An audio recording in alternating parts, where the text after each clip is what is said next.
카를 말씀하다 말았는데, 이 카는 역사를 그렇게 봤죠. 역사란 그 유명한 명언이 있습니다. 카에 역사란 누군가는 대답해줘야 되지 않나요? 역사란 과거와 현재와의 끊임없는 대화이다. 다시 해볼까요? 역사란 과거와 현재와의 끊임없는 대화이다. 누구라고요? 영국의 역사학자 E.H. 카의 얘기입니다. 다시 해봅시다. E.H. 카가 역사를 뭐라고 정의했다고요? 과거와 현재와의 끊임없는 대화이다. 거기서 말하는 과거는 과거에 뭘 말합니까? 사실을 말하죠. 사실. 옛날에 발생한 일. 팩트입니다. 팩트.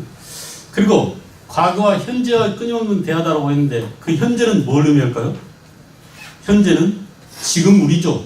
지금 이 시점에서 역사를 쓰고 있는 역사가의 서술입니다. 서술. 역사를 쓰고 있는 서술이죠. 그래서 과거의 사실과 그 과거의 사실에 대해서 기록하는 기록자와의 끊임없는 대화가 바로 역사다. 이렇게 얘기했어요. 사실은 그렇게 고리타분한 역사 철학을 얘기하려고 하는 건 아닙니다. 우리가 지금 달려려고 하는 주제가 사회잖아요. 사회. 그래서 우리는 사회에 대해서 공부하기 이전에 이 사회가 언제 생겨났는지, 과거 사회 모습은 어떠했는지, 이 과거를 알기 위해서 지금 현재 사회하고 대화를 해야 돼요. 그러기 위해서 뭘 알아야 될까요? 현재 사회를 먼저 이해해야 되겠죠. 현재 사회를 먼저 이해해야 돼요. 어머니, 사회가 영어로 뭐죠? 네? 소사이어티죠. 그죠? 그러면 어머니, 인간은 사회적 동물이다를 라틴어로 뭐라고 할까요? 아주 쉬워요. 호모? 야, 그건 아니에요. 호모 사피엔스. 그건 슬기동물이에요. 슬기동물. 호모? 그건 곧선 사람이죠. 호모 폴리티쿠스. 들어보셨어요? 인간은 경제적 동물이다. 뭐라고 할까요?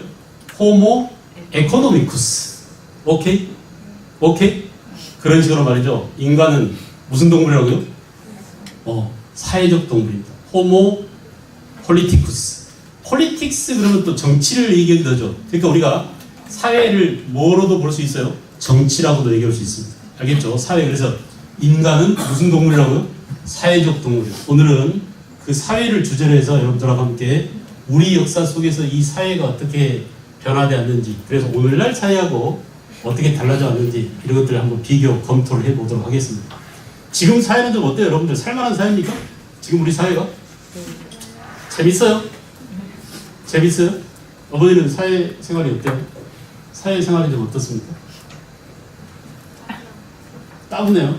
숨 쉬어보세요? 놀아드려요? 어머니는 사회 생활이 어떠세요? 힘드시죠? 응답하라, 응팔이 있었고 응사도 있었죠? 이 응팔과 응사를 보면서 뭘 느끼셨어요? 어머니는 뭘 느끼셨어요? 정? 그 뒤에 어머니는? 이웃 간의 정이고, 그 뒤에 어머니는 응사나 응팔에서 뭐에 열광했었죠? 네? 안 봤어요? 그렇게 말하면 할 말이 없죠. 어머니는? 반장. 예초? 과거를 떠올렸나? 본인의 모습을 본 것 같았어요? 사실은 우리가 왜 그렇게 열광했었냐 하면 잃어버린 사회를 발견했어요. 오늘날 우리가 이웃 그랬는데 이웃이 바로 뭡니까? 사회죠. 사회. 자, 이렇게 생각할 수 있습니다. 사회란 결국은 인간은 개인으로부터 출발합니다. 개인. 그래서 한 개인이 있다면, 내가 있다면 나, 이 개인을 벗어나면 바로 옆에 뭐가 있다고 그랬어요? 내가 자고 있는 방문을 열고 나가면 누가 있죠? 가족이 있다고 그랬죠. 가족. 바로 이웃으로 나가는 사람은 혼자 사는 사람이에요. 맞아요?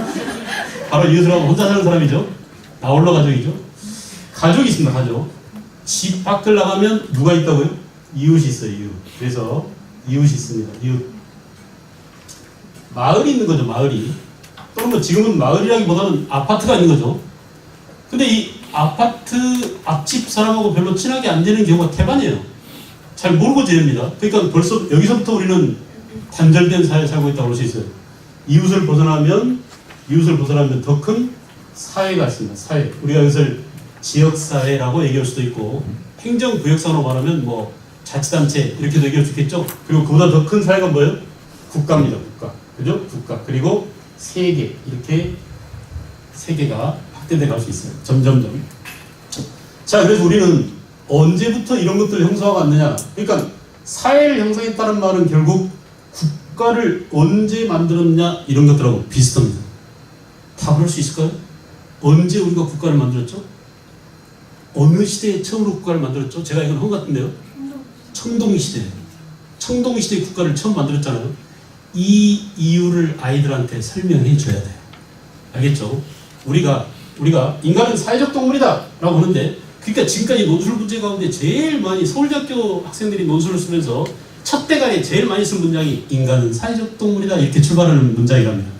그런 정도로 거의 모든 논술 주제가 사회와 개인과 사회를 다루는 것들이 태반이거든요.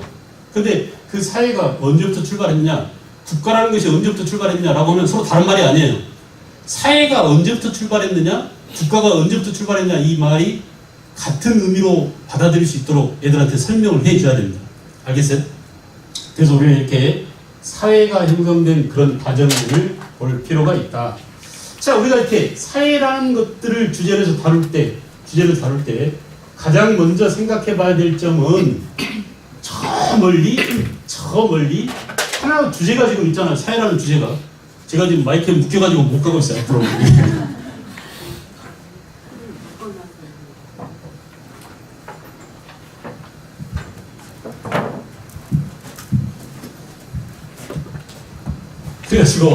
그래가지고 예, 결국은 어떤 주제 하나가 우리한테 던져지면 그 주제를 시간 속에서 풀어야 합니다. 우리가 지난번에 2시간에 걸쳐서 이틀에 걸쳐서 시간 관계를 쭉 정리했지 않습니까? 우리 역사 전체를. 그래서 다시 사회라는 것을 주제로 보자면 선사시대의 사회는 어떠했을까라고 생각해 보세요. 선사시대는 어떤 사회였어요? 네? 구석기 시대하고 신석시대는 어떤 사회였어요? 구석시대는 사회가 거의 형성되어 있다고 보기 힘들죠. 그냥 무리사였죠. 무리. 그래서 무리를 지어 살았었다라고 볼 수 있어요. 자, 사냥하기 편리한 이놈들이 모여서 맘모스를 사냥한다든지, 그죠? 큰 뿔 사슴을 사냥한다든지 이런 용도로 사람들이 무리를 지어서 무리 사회를 이루고 있었다라고 볼 수 있는데, 그나마 신석기 시대가 되면 사회가 누구 중심으로 모인다고 배웠어요? 누구 중심으로 모인다고 배웠어요? 어머니 중심으로, 목의 중심으로. 그죠? 우리가 이 어머니 중심이라는 이것을 하나의 개념으로 담을 때는 이렇게 얘기합니다. 뭐라고요? 시족이라고. 시족이라고. 제가 외손녀를 봤거든요. 외손녀를 봤는데 이것을 한번 생각해보세요. 어머니에서 어머니로 이어지는 혈통만큼 정확한 게 없어요. 내 말을 이해하겠어요? 지금 못 웃는 사람은 아직 어린애들이에요. 다시 얘기합니다. 어머니에서 어머니로 이어져 오는 혈통만큼 정확한 게 없어요. 다시 더 쉽게 얘기할까요? 내 딸이 낳은 핏줄은 확실하게 내 핏줄이에요. 근데 내 며느리가 낳은 핏줄은 내 건지 아닌지 잘 몰라요. 아직도 모르겠어요? 진짜요. 왜냐하면 굳이 설명해야 될까요? 물론 거의 다는 내 며느리가 낳은 핏줄도 내 아들의 피일 것이 거의 확실합니다. 그럼에도 불구하고 우리 역사 속에서 보면은 그런 의심들을 많이 해요. 이 여자애가 낳은 이 아들한테 내 왕위를 물려줄 것인가? 이것들은 되게 중요하죠. 그죠? 우리 며느리가 낳은 이 아들한테 우리 기업을 계승해 줄 것인가? 이런 문제들은 엄청나게 중요하잖아요. 그래서 항상 그런 문제들이 역사에서 중요한 쟁점이 되어왔어요. 알겠어요? 그러니까 결혼제도라든지 이런 가족제도라든지 이런 것들은 역사에서 가장 중요한, 역사를 이어온 가장 중요한 혈통이나 핏줄이나 이런 것들은 정말 중요하고 의미 있는 것들인데 우리가 그것을 너무 당연시 여기고 소홀하게 되어 왔습니다. 그러니까 지금 제가 던진 명제, 딸의 핏줄은 확실하게 내 거지만 며느리의 핏줄은 내 것이 아닐 수도 있다라는 이 전제나 가정 이런 것들을 생각해 보면 복잡해지기 시작합니다. 그런 복잡한 것들을 따지는 게 어쩌면 사회학이기도 하고 역사이기도 해요. 아시겠어요? 다시. 그래서 우리는 신석시대에 어머니 중심의 그런 혈통으로 모인 그런 집단을 뭐라고요? 시족이라고 했었다. 적어도 시족은 확실한 자기 핏줄인 것을 입증할 수 있는 것입니다. 그럴 때는 어때요? 모두가 이 시족 집단 안에서는 어떤 사회였어요? 평등한 사회였어요. 네 것 내 것 구분이 없어요. 10손가락 깨물어서 안 아픈 손가락 없다고 전부 다 어떻게 됐어요? 평등하게 됐어요. 학자들에 따라서는 어머니가 원래 모성애를 갖고 있기 때문에 아까 말씀드린 것처럼 10손가락 자기 자식 누구한테나 평등하게 대할 것이다. 그런 모성애적인 발상에서 평등해졌을 것이라고도 얘기하지만 사실은 이 시대에는 신석시대에는 이렇게 모든 사람들이 평등하게 살아야 하는 그런 시대였어요. 왜 평등하냐? 지금도 이제 이런 삶을 누리고 있는 게 그 에스키모 같은 경우도 그렇다고 합니다. 커다란 어떤 그 바다 표범이라든지 이렇게 먹을 걸 잡으면 그것을 나누는 기준을 다 정해놨다고 그래요. 그러니까 평등이라고 하는 게 우리가 어떤 그 물리적인 평등 또는 사회주의에서 말하는 결과론적인 평등, 강압적인 평등, 다시 말하면 모든 사람한테 똑같은 임금을 준다라는 그런 식이 아니라 사회적 지위나 사회적 역할에 의해서 여기서 말하는 평등은 다 같이 똑같다 의미가 아니라 어떤 의미가 내포되어 있어요? 공평하게라는 의미가 내포되어 있어요. 알겠어요? 일을 많이 하고 힘을 제일 많이 쓴 놈한테는 좀 어떻게 해요? 많이 주고 사회적으로 지위가 높아서 우리 집단은 의사결정을 한다든지 우리 집단을 같이 판단한다든지 이런 일을 한 사람들은 좀 좋은 것들을 주고 임산부라든지 노약자들이라든지 이런 사람들한테는 좀 외양가 있는 부위를 나눠주고 이렇게 하는 것들이 가장 공평하겠죠. 그래요, 안 그래요? 그죠? 그러니까 평등사회라는 의미가 시족시대, 그러니까 시족사회, 신석시대에 평등사회라는 의미가 아마 이렇게 적용되고 있었을 것이다. 알겠죠? 더구나 이제 이 당시는 생산이 너무 낮아서 농경이 어떻게 있다고 그랬어요? 말씀해보세요. 신석시대 농경이 발달했어요? 시작했어요? 시작했을 뿐이에요. 여전히 신석시대에도 여전히 그 이전에 해왔던 뭐예요? 수렵과 어로 활동이 대세였고 농경이 시작됐어요. 이 신석기가 한참 발달해서 농경이 한참 발달해서 이제 이 농경이 발달해서 생산이 어떻게 되었을 때 생산이 그냥 증가할까요? 늘어서 이때는 어때요? 이때는 사람들이 먹고 살기 힘들어서 평등한 겁니다. 야 이거 부족한 건데 이거 우리가 그냥 힘있는 놈 양창 다 먹어버리면 너 혼자 배불러 배 터져 죽고 나머지는 굶어 죽어. 그럼 우리가 다 공멸할 거 아니냐. 그런데 어떻게 해야 돼? 이거 잘 나누자 라고 해서 어떻게 나눴다고요? 공평하게. 그죠? 공공의 이익에 부합되도록 평등하게. 이게 바로 공평이죠. 그래서 공평하게 분배했어요. 왜 이런 공평한 분배가 나왔다고요? 생산력이 어떻기 때문에? 낮았기 때문이에요.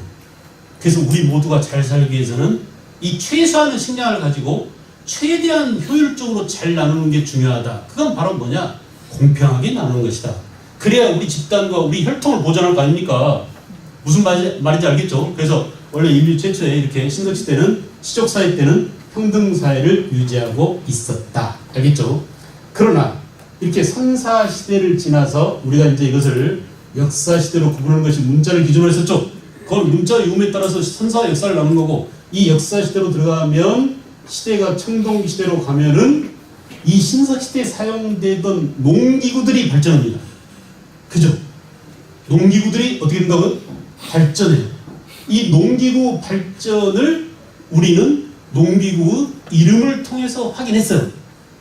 기억나시나요? 신석시대 농기구들은 전부 다 성씨가 뭐라고 그랬죠? 돌. 이름이 뭐라고 그랬죠? 괭이, 보습, 삼낫. 아주 쉽다고 그랬어요. 신석시대 농기구. 이렇게 단순한 돌로 된 괭이, 돌로 된 보습, 돌로 된 삽 이런 식으로 농사를 지었습니다. 한심하죠. 돌로 된 삽으로 땅을 파고 있다고 생각해 보세요. 얼마나 그 속도가 느리겠습니까? 잘 안 파지겠습니까? 그런데 이제 청동기 시대가 되면 돌은 돌이지만 청동기 시대에 돌로 된 농기구지만 훨씬 더 어때요? 발전된, 더 기능이, 성능이, 모양이 업그레이드된, 개선된, 그죠? 그래서 우리가 이런 모습의 농기구들을 이름을 통해서 확인했어요. 그죠? 어떻게 된다고요? 그냥 돌이 아니야. 돌 앞에 뭐가 들어있어요? 성능이 개선된 그 개선된 성능 이름이 반달 모양 이렇게 돌로 된 칼은 칼이지만 옛날에 있었던 돌칼하고는 달라. 반달 모양이야. 그래서 벼 이상을 베기에 아주 적합한 그런 모양으로 업그레이드해서 이런 이름이 반영되어 있죠. 또 있어요. 또 그래서 구멍 뚫린 뭐 홈자기 돌 이런 것들이 전부 다 앞에 이렇게 수식어가 붙어있던 것들이 기능이 개선된 성능이 개선된 그런 모습을 보여줍니다. 그래서 홈자기 그런데 홈이 파진 돌자기라는 의미죠. 알겠죠? 홈이 파진 돌자기 반달 모양의 돌칼 이런 것들이 전부 다 청동기 시대의 기능이 개선된 것이다. 농기구뿐이 아닙니다. 품종도 개선이 됐어요. 그래서 시험 문제에 묻습니다. 신석시대에 재배되던 작물들이 뭐예요? 조, 피, 수소예요. 조, 피, 수소예요. 근데 그 품종이 청동기시대에 와서 어떻게 개선됐어요? 보리가 생산이 됐어요. 그죠? 콩이 생산이 됐어요. 영양가를 떠나서 좁쌀 알갱이하고 콩 알갱이하고 알갱이 사이즈를 비교해보세요. 한참 커졌죠? 그래요, 안 그래요? 보리도 마찬가지예요. 보리도 훨씬 더 알갱이가 커진 겁니다. 더군다나 쌀 같은 경우는 이제 그야말로 지금도 우리가 주식으로 삼고 있을 만큼 그 영양가가 앞에 나왔던 좁쌀이나 피나 이런 것들에 비해서 맛은 물론이거니와 영양가에 있어서 비교할 수 없을 정도로 우리한테 열량 그 원천이 되는 탄수화물이나 이런 것들을 제공할 수 있게 됐어요. 알겠어요? 그래서 이렇게 새로운 품종과 이 품종을 재배하기에 적합한 더 성능이 개선된 농기구들이 등장함으로써 결국 뭐냐? 청동시대에 생산이 어떻게 됐다고? 증가가 아니라니까요. 그냥 증가가 아니에요. 모자랐던 사회에서 무슨 사회로? 남는 사회예요. 근데 여기서 말하는 잉여란 사회 전체 총합에서 잉여입니다. 우리 모든 사회 구성원들이 먹고 쓰고 남을 만큼의 생산이 일어났다. 이게 무슨 생산이라고요? 잉여 생산이 발생했다. 이걸 이해시켜줘야 돼요. 이것이 사회와 경제와 우리 역사의 발전에 있어서 얼마나 많은 변화를 가져오게 됐는지 이 관계를 이해시켜줘야 돼요. 그러면 여러분 거꾸로 어떻게 해야 돼요? 품종과 또 뭐예요? 도구와 이런 것들에 대한 설명이 있습니다. 그보다 더 중요한 것은 왜 사람들이 평등사회를 유지했었느냐? 그건 바로 뭐냐? 알겠어요? 먹고 살기 힘드니까 평등할 수밖에 없다 이거예요. 북한 애들 어때요 지금? 엄청나게 가난하죠. 수해로 수많은 사람들이 죽었죠. 그래도 쟤들이 살아가고 있는 이유는 뭐예요? 그나마 있는 놈들이 혼자 다 처먹지 않고 어때요? 없는 것 가지고 그나마 아끼고 쪼개서 나눠먹고 갈라먹고 하기 때문에 살아가고 있는 겁니다. 배고픔을 견디며 살고 있는 겁니다. 알겠어요? 신석시대도 어쩜 마찬가지로 살기 힘들고 어려운 배고픈 세상이지만 그것을 어떻게 했기 때문에 모든 사회 구성원들이 고르게 나눠서 우리 사회가 지속 가능하게 발전할 수 있게 종족이 보존되게 평등하게 나눴기 때문에 살아갈 수 있다는 거예요. 알겠죠? 그걸 이해시키는 게 상당히 힘들어요. 추상적인 것들이기 때문에 아이들이 이해하기는 힘든데 그 부분을 잘 설득해야 됩니다. 그런 다음에 청동시대가 되면 이렇게 품종이 개량되고 농기구 성능이 발전함으로써 생산이 는다. 그냥 느는 게 아니다. 그냥 느는 게 아니라 사회 전체가 먹고 남을 만큼 뭐가 생겼다고? 잉여 생산이 생겼다. 알겠죠? 이것 때문에 이제 문제가 발생하잖아요. 이 잉여 생산을 차지하는 자 뭐가 되고? 남는 걸 차지하는 놈들이 이제 부자가 되는 거 아닙니까? 이게 뭐예요? 지배층이 되고. 그렇지 못하는 자 뭐가 되고? 지배를 당하는 피지배층이 되게 됐다. 경제적 프로덕트, 이 산물을 나누는 그 방식에 있어서 차지하는 자와 빼앗기는 자의 관계가 형성됩니다. 알겠어요? 그래서 이렇게 지배, 피지배의 이 관계를 우리는 뭐라고 얘기할까요? 계급이라고 얘기하죠. 다시 말합니다. 계급은 뭐라고요? 지배, 피지배의 관계를 말한다. 알겠어요? 이렇게 지배자와 지배당하는 이 관계가 이것 때문에 생겼다. 이 연쇄 반응을 이게 기본입니다. 이 기본이 한번 이해되고 나면 그 다음은 자동이에요. 그 다음 자동이에요. 봐봐, 생각해봐라. 청동시대보다 철기가 훨씬 더 농사가 잘 되겠지. 야, 이 자식아, 돌로 땅을 팔 때하고 쇠로 땅을 팔 때하고 누가 더 잘 팔겠어? 금방 이해하잖아요. 그래요, 안 그래요? 생산이 늘어요. 여기서 생산이 늘 때하고 철기 시대가 되었을 때 생산이 늘 때하고 한번 비교해보세요. 누가 더 많이 늘겠어요? 비교가 안 될 정도로 많이 늡니다. 알겠어요? 그래서 이때는 뭐라고 하느냐? 농업이 발달했다 하지 않고 이때는 뭐라고 표현하냐면 비약적인 발전을 하게 됐다라고 얘기해요. 이 비약적 발전의 핵심이 바로 뭐냐면 뭘까요? 철제 농기구예요. 그러니까 이게 시험에 나오겠어 안 나오겠어요? 맨날 나온다 이거. 그 전에는 여전히 뭘 사용했는데 발달한 성능이 개선되었지만 여전히 돌로 된 농기구를 사용할 때 비해서 철기 시대에 와서 철제 농기구가 등장함으로써 이 비약적 생산력의 증대를 가져오게 되었어요. 이게 핵심이에요. 그러니까 맨날 나옵니다. 역사 문제가 그 많은 역사적 내용들이 아무데서나 시험 출제되는 게 아니에요. 이렇게 맥락이 있어요. 가장 중요한 그 지점을 이해시키기 위해서 그것을 강조하기 위해서 그 문제를 꼭 내는 것입니다. 뭐라고요? 철제 농기구죠. 그죠? 그러니까 우리가 이것을 한번 속이려면 어때요? 청동기 시대에 청동제 농기구 이런 말이 나와요, 안 나와요? 그런 말 나오면 맞아요, 틀려요? 무조건 틀리는 겁니다. 알겠죠? 그걸 이해시켜야 돼요. 그래서 이렇게 철기 시대에 기하적인 생산력의 증대, 잉여 생산이 훨씬 더 늘어납니다. 그러면 잘 살고 못 사는 정도 차이도 어떻게 될까요? 더? 말로 해보세요. 말로 표현해주세요. 뭐라고요? 네? 애들한테만 혼자 입으로 쭈글쭈글 하지 말라고 혼내지 말고 엄마들이 잘해야 될 거 아니에요? 뭐라고요? 빈부격차가 좋아요. 커져요.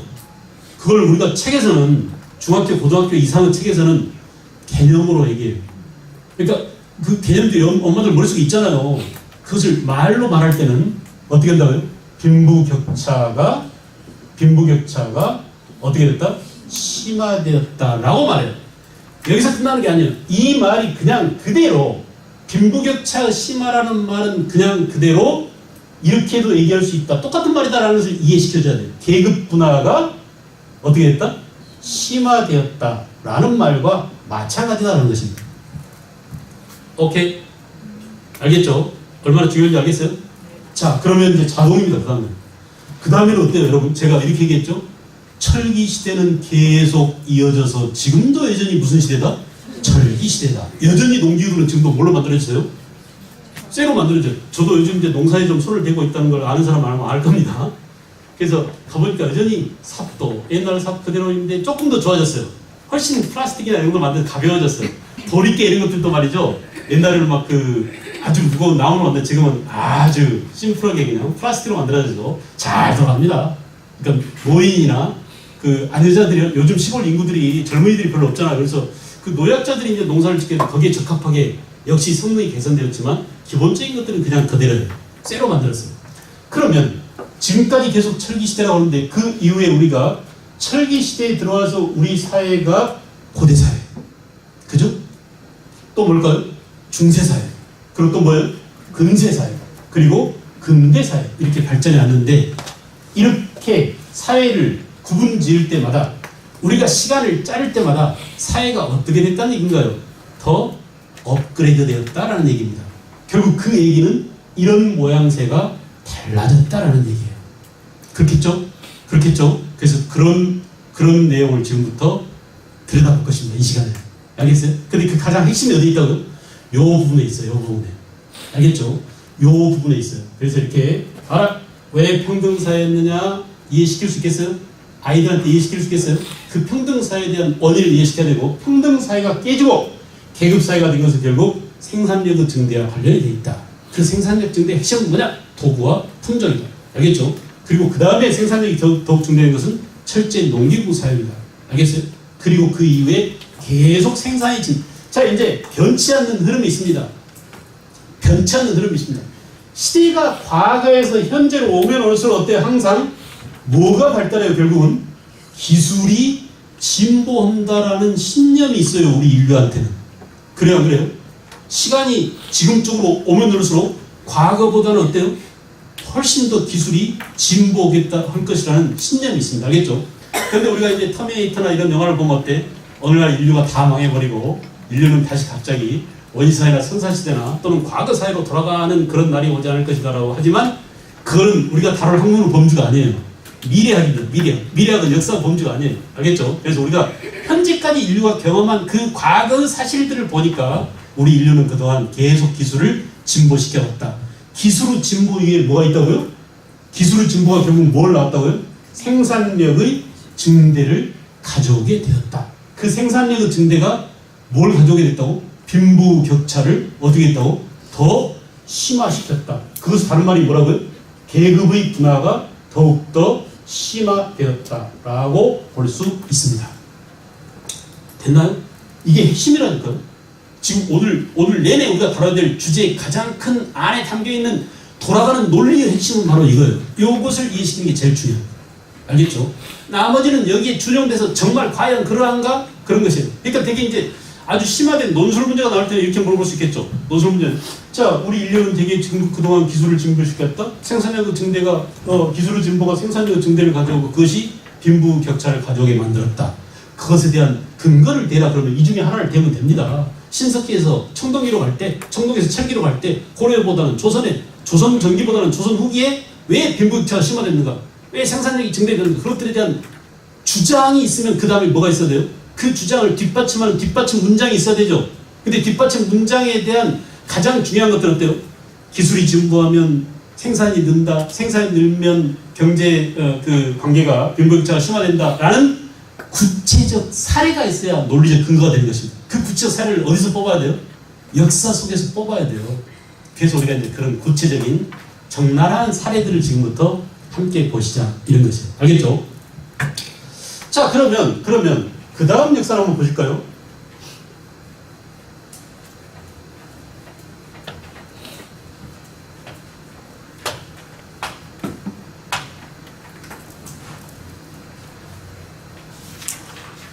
지운데 이렇게 시간이 많이 걸려가지고.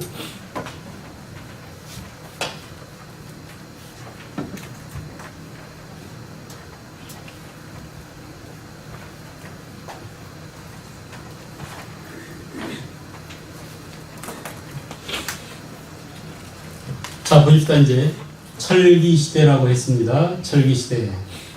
철기시대 우리가 배웠죠. 다 한번 정리했죠. 철기시대에 만들어진 국가는 뭐가 있었죠?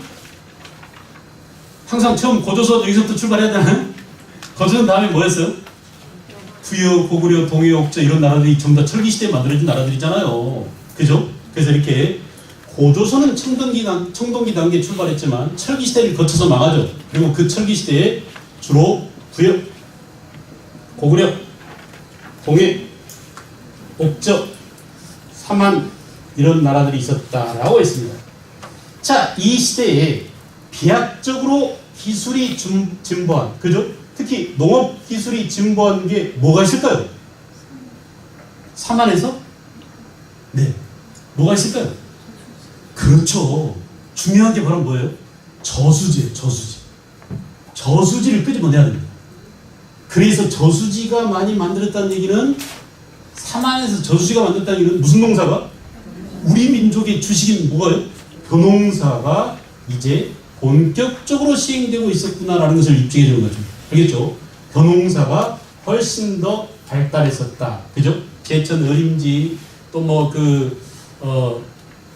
의성 대제지, 김제 벽골제 이렇게 아주 엄청나게 큰 그런 저수들이 5군데의 저수들이 있었어요. 삼한시대에. 그래서 저수지가 발달해 있었다라는 점이 제일 중요합니다. 철기시대는. 철기시대 여러 나라 가운데 삼한에서 저수지가 발달했다는 점은 아주 중요해요. 왜 중요하냐? 적어도 이와 같은 대규모 무슨 사업인가요 이게? 토목사업이잖아요. 그죠? 피라미드를 쌓는다든지 만리장성을 축적한다든지 전부 다 뭡니까? 대규모 토목사업이죠. 대규모 토목사업 뒤에는 뭐가 있었어요? 항상 뭐가 있죠? 강력한 권력이 있죠.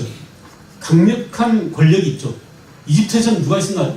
파라오를 모시기 위해서 피라미드를 만들었지 않습니까? 만리장성 뒤에는 누가 있었어요? 진시황제라는 독재자가 있었잖아요. 적어도 이렇게 큰 공사를 하려면 아직 제대로 된 왕은 아니지만 왕의 번가는 그런 강력한 권력자가 등장했을 거예요. 그죠? 권력이 아주 센 놈이, 계급이 아주 높은 놈이 나타났을 것이다. 이런 것들을 발견해 준다 이겁니다. 알겠어요? 이런 관계들을. 그 다음에 우리는 이렇게 철기시대가 더욱 발달해서 이제 발전된 철기시대인 삼국시대로 왔습니다. 삼국시대가 되면은 맨 위에는 귀족층으로, 그 다음에 평민층으로, 그리고 맨 밑에는 뭐예요? 노비계층으로 이렇게 피라미드적 계층 구조가 형성되었다. 이거 다 배우셨죠? 어머니도 다 배웠죠? 이미 그때부터 다 가르친 그런 내용들이에요. 그래서 맨 위에는 귀족이었다, 평민이었다, 노비였다 이렇게 볼 수 있어요. 자, 우리가 고구려 백제 신라가 되게 비슷했을 것이라고 생각합니다. 그런데 되게 우리 역사에서 현재 남아있는 기록은 어느 나라 기록만 남아있을까요? 신라칸만 남아있죠. 주로 김부식이가 고려시대, 삼국시대 역사를 쓴 게 김부식이 뭐예요? 삼국사기잖아요. 근데 김부식이가 고려시대 사람이긴 하지만 신라 출신 경주 김씨이기 때문에 신라 중심으로 역사를 서술했어요. 그래서 신라 화랑제도, 하백제도, 골품제도 이런 것들은 자세히 기록되어 있지만 고구려의, 백제의 그런 제도들은 별로 남아있지 않아요. 그러나 우리는 삼국시대가 결국은 고구려, 백제, 신라가 서로 비스무리했을 것이다라고 유추해석합니다. 미루어 짐작합니다. 그러다 보면 고구려도 백제도 신라 비슷한 그런 모습을 보이고 있을 것이다라고 추론해요. 그런데 삼국시대 가운데 이 귀족들은 과연 누구일 것인가 라고 생각해 봐야 돼요. 평민이야 알죠.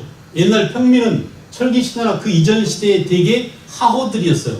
알겠어요? 하호들. 상호와 하호, 부자는 상호, 가난한 사람도 하호 이렇게 나오는데 되게 하호들이 평민이었고, 그 철기시대 정복전쟁, 여기 뭐가 있었죠? 영토 확장을 하기 위한, 또는 이게 바로 뭐라고 그랬어요? 왕권을 강화시키기 위한 치열한 뭐가 있었다고? 정복전쟁의 과정에서 빼앗는 놈과 빼앗기는 자가 나눠지겠죠. 그래서 계급 분화가 어떻게 됐어요?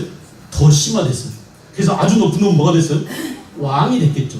아주 다 털리고 빼앗긴 놈, 그죠? 뭐가 됐겠어요? 노비가 됐어요. 이렇게 이런 모습 속에서 계급 분화가 심화돼 간다. 이해할 수 있겠죠? 아이들도 충분히 이해할 수 있겠죠? 제가 가르쳐보니까 충분히 따라와요. 이런 정도 수준 충분히 따라옵니다. 그래서 이렇게 이거 보세요. 그 이전에 아주 선사시대 평등사회가 계급 분화가 시작되고 가진 자 없는 자로 나눠지고 그 계급 분화가 더 심화돼서 드디어 고정된 귀족, 평민, 노비로 나뉜다. 여기까지는 초등학생도 이해합니다. 중학생, 고등학생 이상 가면 묻습니다. 이제 얘들은 누굴까요? 라고 물어요. 얘들은 어떤 종류들이 있을까요? 라고 묻습니다. 그죠? 주로 이놈들은 뭘 통해서? 정복 전쟁에서 포로들, 포로 전쟁 포로가 돼서 노비가 되거나, 아주 중요한 게 또 있습니다.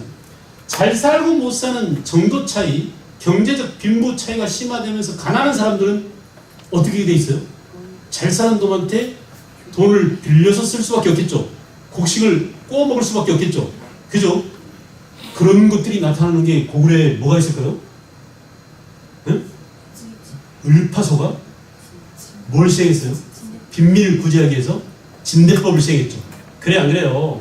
그러니까 이렇게 국가적 차원에서 가난한 사람들을 구제하기 위해서 국가가 돈을 빌려주는 게 뭐라고요? 춘대춘합제도인 진대법이잖아요. 그런데 그렇지 못한 사람들은 어때요? 지금도 은행 돈 못 빌리면 결국 어떻게 합니까? 사채를 쓰게 됩니다. 사채 쓰다가 못 갚으면 영화에서 보니까 장기를 털리거나 섬뜩하지만 눈알을 파줘야 되거나 이런 일들이 벌어지긴 하는데, 옛날에도 그랬어요. 똑같아요. 몸을 결국은 뺏깁니다. 아주 전통적이에요. 이게 아주 오랜 과거부터 지금 현재까지 내가 돈을 빌려서 못 갚으면 내 몸을 뺏기게 돼 있어요. 신체 일부를 털리는지. 알겠어요? 이렇게 부채에 의해서 노비가 되는 경우, 그죠? 포로로 노비가 되는 경우가 있는가 하면 경제적 이해관계에 의해서 노비가 되는 경우, 이렇게 여러 가지 사유로 노비가 됩니다. 때로는 뭐 반역죄를 일으켜서 죄값을 치르느라고, 그죠? 노비가 되는 경우도 있지만 되게 이렇게 크게 두 가지 갈래로 갈라지게 된다. 알겠어요? 그리고 귀족이 문제입니다.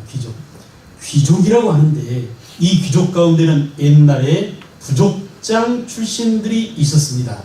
그 부족장 출신들은 대개, 고구려는 기억나십니까? 고구려는 몇 부족 연맹체였어요?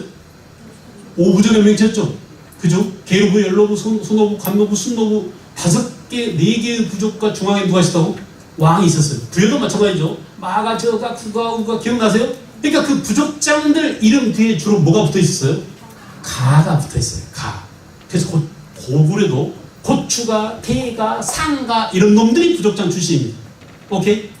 부여는 뭐라고요? 마가, 저가, 구가, 우가 이런 사람들. 그러니까 이 가들이나 또는 왕이나 이런 사람들이 중앙에 올라와서 중앙 집권가가 되면서 귀족으로 승격되게 됐어요. 잘 보십시오. 그런데 이 귀족을 신라를 예를 들어 보니까 이렇게 귀족들이 나뉘더라. 왕족이 있었습니다. 왕족. 근데 여러분, 신라는 왕족이 한두 집안이 아니잖아요. 한두 집안이 아니죠. 맨 처음 왕족이 누구였어요? 박역것의 박씨도 있죠. 또 누가 있어요? 석탈의 석씨가 있죠. 김할지의 김씨가 있죠. 이렇게 박씨, 석씨, 김씨가 있어요. 아시겠어요? 그죠? 그리고 이 뇌물계 나중에 김씨가 왕위를 세습하지만 나중에 신라는 태종 무열왕 때부터 누가 왕이 됐어요? 김춘추가 왕이 됐죠. 얘들하고 혈통이 다른 또 다른 김씨입니다. 이게 무슨 족이에요? 무열계죠. 무열계 김씨가 얘들 전부 다 귀족이라고 하는 거예요. 얘들 모조리 전부 다 귀족이라고 하는 거예요.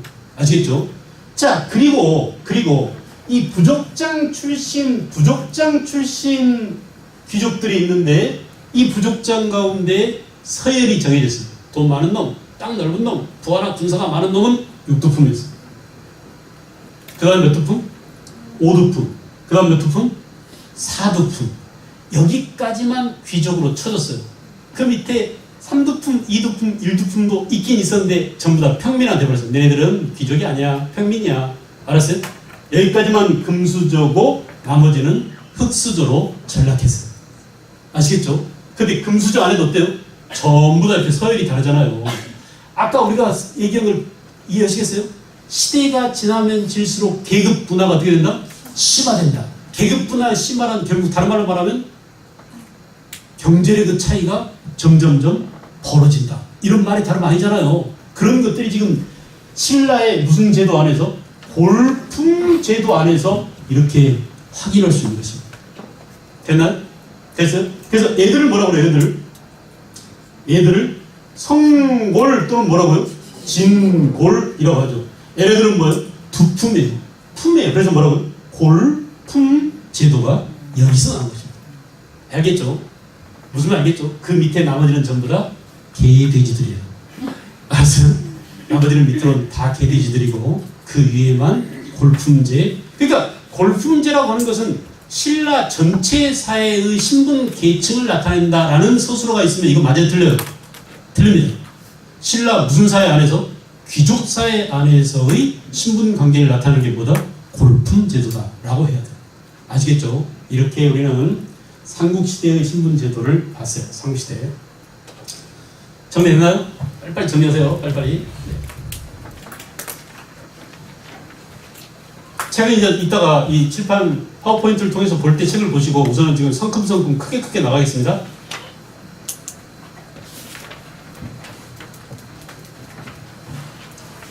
그래서 기본적으로 삼국시대는 큰 신분제도는 귀족과 평민과 무엇으로 구성되어 있다? 예, 노비로 구성되어 있다. 몇 신분이라고 볼 수 있어요? 세 신분이죠. 세습되어지는 신분이 몇 신분이에요? 세 개의 신분으로 나눠 있어요. 크게 나눴을 때. 그 다음에 여러분, 그 다음 시대는 무슨 시대입니까? 중세시대인 고려시대로 왔습니다. 우리가 이렇게 사회가 달라졌다. 새로운 사회 이름을 붙였다는 얘기는 그 사회가 달라졌다는 걸 의미하죠. 업그레이드 되었음을 의미해요. 계급으로 말하면 계급 분화가 더 심화되었다라고 볼 수 있습니다. 고려는 계급이 몇 개로 갈라졌을까요? 고려는 맨 위에 귀족. 그 다음에 없던 놈들이 생겨났어요. 이 없던 놈들을 뭐라고 부르냐? 중류층이라고 합니다. 중간계층이죠. 중간층이죠. 그죠? 중류층이 생겨났어요. 그 다음에 평민에 해당되는 거예요. 양인계층이 생겨났어요. 양민계층이. 그리고 맨 밑에 여전히 노비가 있습니다. 천민들. 알겠죠? 이렇게 네 개의 귀족, 중류층, 양민, 노비의 계층으로 생겨났다. 이 중간계층에 대해서 묻겠죠? 그죠? 왕년에 지방을 다스리던 호족들이 고려시대에 뭐가 됐어요? 향리로 격화됐습니다. 그래서 뭐가 됐어요?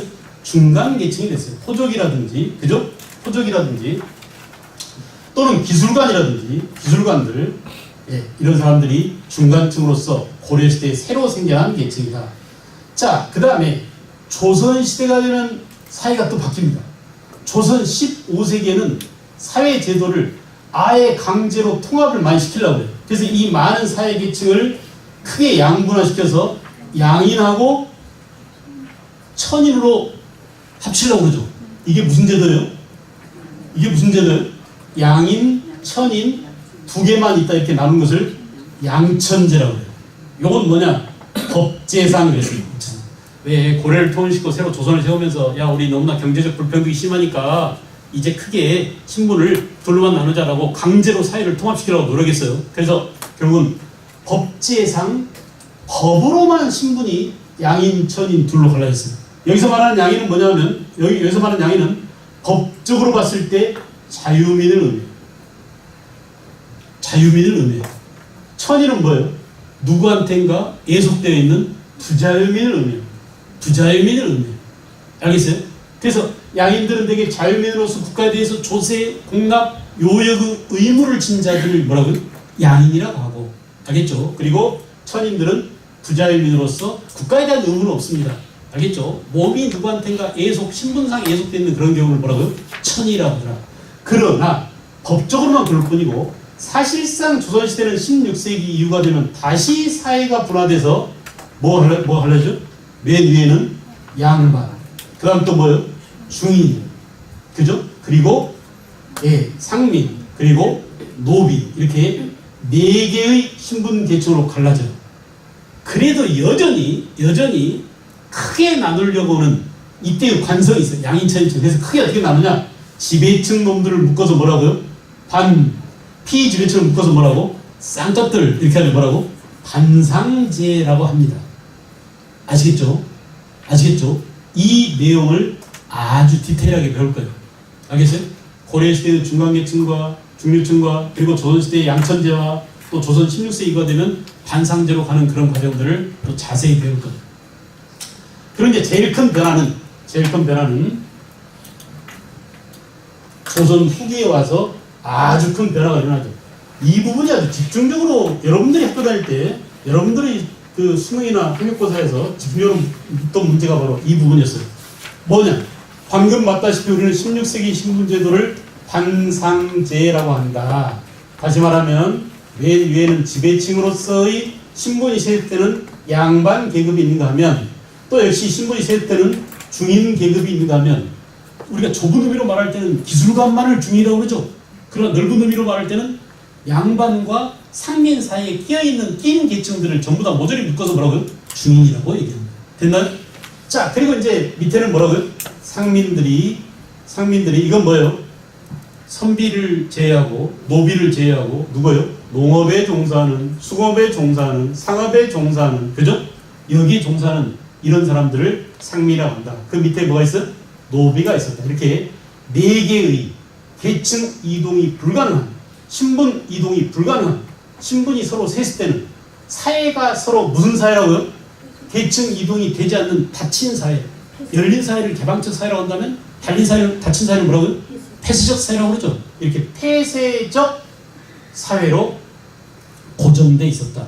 이걸 왕창 무너뜨린 게 뭔가요? 뭐예요?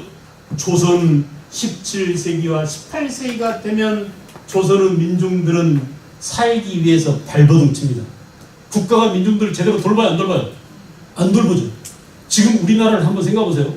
지진이 나도 제대로 된 안전망이 작동되지 않습니다. 여름에 그 더울 때는 말이야 시도 때도 없이 재난 문자가 울리더니 지진 난 뒤 한참 동안 어떻게 할지를 몰랐어요. 정말로 그 공포감에 휩쓸려 있었는데, 근데 그런 것들은 어떤 긴급한 그런 사안에 처할 때가 문제고, 그것이 아니라 어떤 사람이 기업에서 쫓겨나서 퇴출을 당했다든지, 또는 직장이 갑자기 없었다든지, 또는 지금 함진해운이나 이것처럼 말이지 구조정당에서 갑자기 직장을 잃게 했다든지, 이럴 경우에 우리나라 지금 현재 대책이 없어요. 각자 알아서 살아봐, 이런 상황입니다. 완전히 그냥 정글 속에 날로 내이 던져지는 그런 사회나 마찬가지예요. 조선 시대도 마찬가지예요. 임진왜란이 끝나고 양반들이 마구 농민을 수탈해가고 조선이 완전히 붕괴된 이후에, 그래서 백성들이 안 되겠다 시작. 정부를 믿을 수가 없다. 국가를 믿을 수가 없다. 통치 시스템을 더 이상 신뢰할 수 없다. 그래서 어때? 우리 스스로가 살 수 있는 방법을 찾아보자라고 아둥바둥 열심히 살려고 노력한 결과 엄청난 뭘 가져왔어요? 생산력의 증대를 가져왔어요. 기술의 진보를 가져왔어요. 이게 누구 노력이라고요? 우리 역사 전체를 통틀어 봤을 때 한 번도 지배층이 민중들한테 해준 적이 없습니다. 알겠어요? 전부 다 민중들 스스로 노력으로 그걸 극복해 나가요. 나는 지금도 지금 2016년 지금 현재도 위로는 아무 대책을 세우지 않지만 우리 스스로는 뭔가 대책을 세우고 있다고요. 저랑 함께 근무하는 팀장 여직원이 있는데 경기도 어디에다가 주문을 했어요. 불에 타지 않는 면, 그게 뭐죠?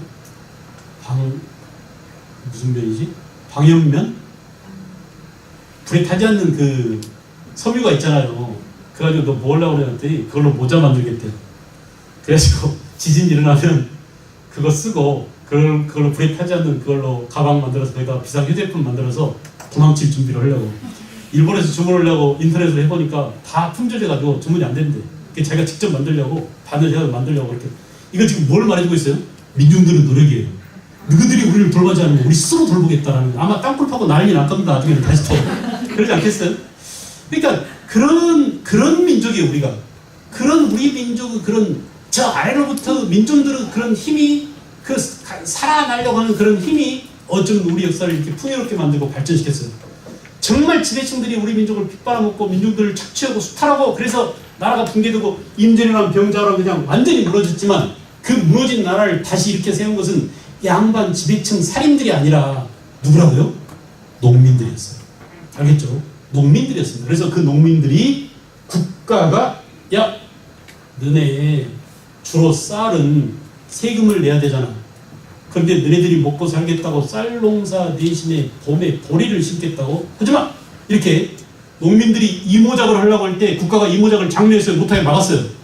막았어요. 이 나쁜 놈들이. 왜? 너네들 보리 농사하고 모짜리 만들어서 모내기 할 때 비가 안 와버리면 벼농사가 안 되잖아요. 벼농사가 안 되면 국가에 세금 낼 수 있어요? 없어요?